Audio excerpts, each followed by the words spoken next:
Another coin review. It's the 1965 Queen Elizabeth II Churchill Crown. Let's get to the review. Very recognisable face on this coin review. It is Winston Churchill. This is the 1965 Queen Elizabeth II Churchill Crown, and yes, it was put together to commemorate the death of Sir Winston Churchill. And obviously you've got on the reverse here, you've got the portrait of Churchill and the inscription Churchill, which was designed by Oscar Niemann. And it's quite an iconic one. This is the picture of Churchill that everyone knows.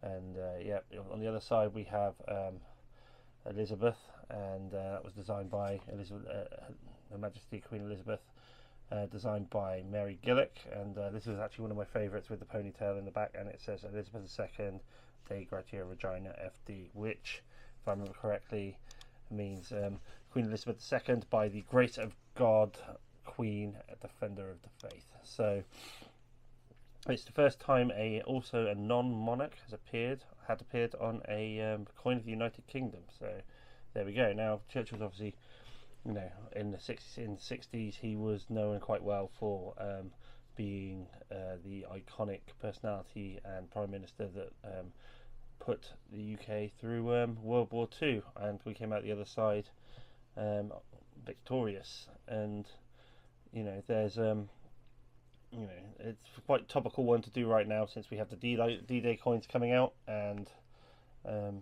D-Day 50p, which I should be arriving very soon for myself.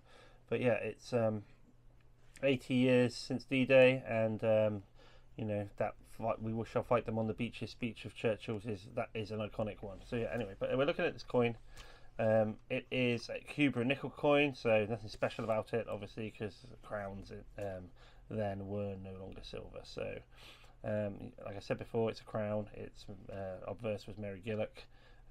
It's a circulating coin. This one's seen a little bit of action, but it doesn't look too bad actually. In fact, the design is actually quite kind of, I would say, mottled. You can see the light catching it, and that's not from circulation, that's just the design.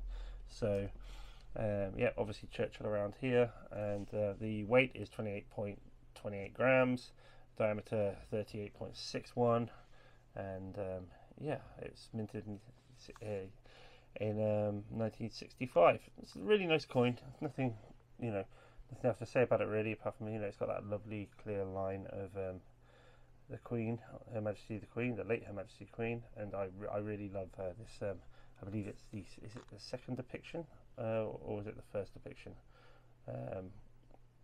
No, it's the first one. It's the first one, isn't it? First portrait of the Queen, because she was young then. But yeah, I really like that one. I do. I'm not sure whether or not this one's a proof or not. The trouble is with the collection I've got in my family going back so long is that a lot of them are in very condition, and they do have very well defined features in them. I don't know whether they were just struck well, but this one certainly has good definition on it. But I can never assume it's approved unless I know otherwise. But this is a very nice coin. I do like the designs in general. I like obviously the Mary Gillick Elizabeth, and the Churchill here is good. Obviously it's a very subtle design, kind of blends off to the left, but I do like it. It's good. And yeah, I haven't decided what I'm going to do with it yet, but I feel like it should be displayed, so I'll have to have a think about that. Anyway, great coin.